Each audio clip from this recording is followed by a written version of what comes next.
Hey everybody, Dustin Dale's back here once again. I'm at the Funny Bone Comedy Club, 168th and Dodge, Upper Deck, Funny Bone Comedy Club. You can't miss it. This weekend we got a comic. He's a Funny Bone favorite here. His name is Mark Poolos. He's in town all weekend. If you're not seeing him here, you're probably seeing him on the road with Michael Carbonaro. We'll talk about that as well. But this weekend he's here in Omaha through Sunday. Make sure you come check him out. Welcome, Mark Poolos. Oh, it's nice to meet you, man. I feel like we're in a tiny Honda right now, driving down the road. You got us in like a little closet. You have to squeeze in the corner. Am I the biggest man you've ever had on this show? I don't want to say that. There's got to be bigger guys than me than you've had in this corner.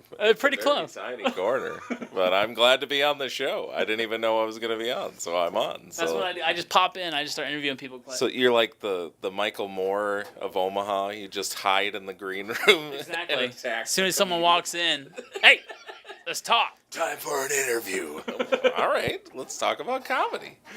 Now, you're in town this weekend, but you're also on the road doing shows with Michael Carbonaro. How'd you get hooked up with him? Yeah, so my manager is also the guy who brought the idea to him because he started the Impractical Jokers live tour. So he auditioned, I think it was like 14 comedians, and me and another guy got the job because it's a tough job, I'm not going to lie. You have to do 20 minutes in front of him to warm the crowd up, and it's all ages. Mm-hmm. So you have to do 20 minutes that would play in front of an 8-year-old and an 80-year-old. I mean, it's a huge range. So coming up with that 20 minutes was probably the most difficult thing I've ever had to do in my life.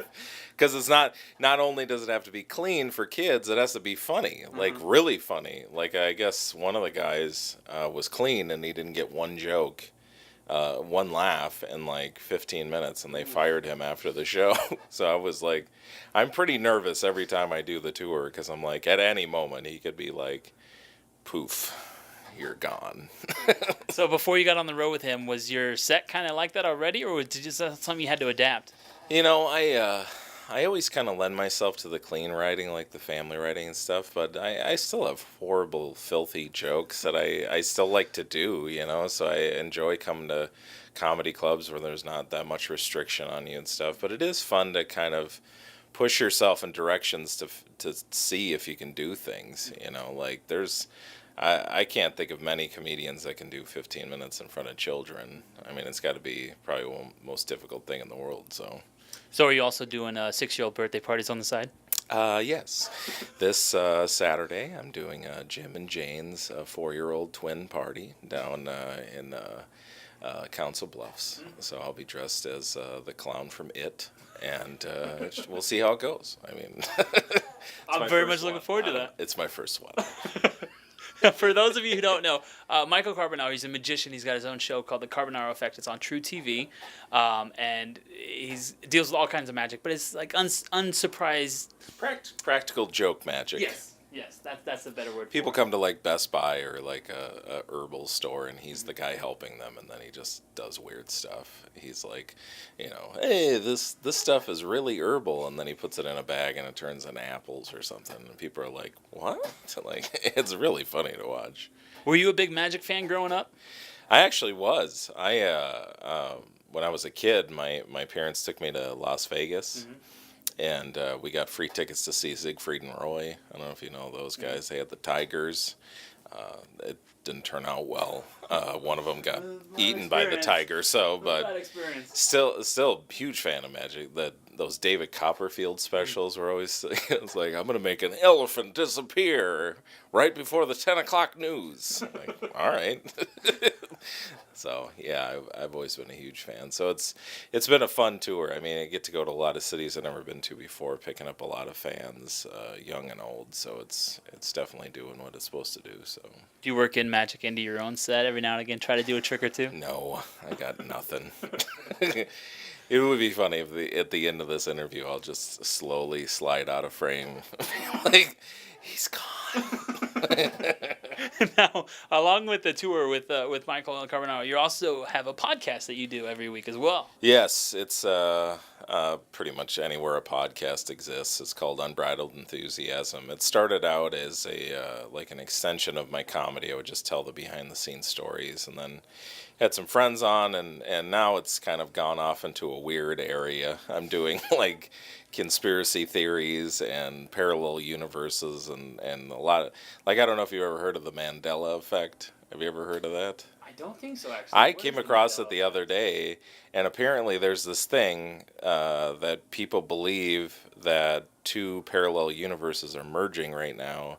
So a lot of our old memories are changing, and people are freaking out about it. So I talk about it all on this week's podcast, Unbridled Enthusiasm. It's called the Mandela Effect. So it's pretty weird stuff. So check it out. And you also have guests on there, right? I do from time to time, yeah. Had some pretty big guests. I had Jake Johansson was on. I had Greg Morton. Who was the other guy? I had some. I can't think of his name. Anyways, there's mostly my buddies, but I've had a few. That's always a weird thing when you're working with somebody famous and you're like, any chance you want to come by my hotel at noon tomorrow and just kind of hang out, And then when they're like, yeah, I'm like, oh my God. I have to talk to Jake Johansson for like an hour. What am I going to talk to him about? And that was a funny story because my other mic broke, so we had to use the same mic, and we had to sit next to each other on the sofa. He thought it was a big scam. So, but check it out, Unbridled Enthusiasm. LargeDrunkMan.com is the website. You can get to all of it from there. I can just picture you sitting next to him, talking, and that's what I think about it. What do you think about it? The best part was that I had a really cheap microphone at the time, and if there was a fluorescent light on near it, it would buzz into the microphone. So I had to not only sit next to him on the couch, I had to turn the lights off in the room, and he goes, I feel like something's happening here. So, yes. But check out my YouTube channel, too. I'm starting a episodic thing tomorrow called Road Hacks, so check that out. Yeah, tell me about that Road Hack, and we were chatting a little bit about that before the interview here. What is that show exactly? Well, it's going to be like a 5-minute thing, and I've spent 16 years on the road as a comedian, just half of it in the beginning trying to live life as a comedian.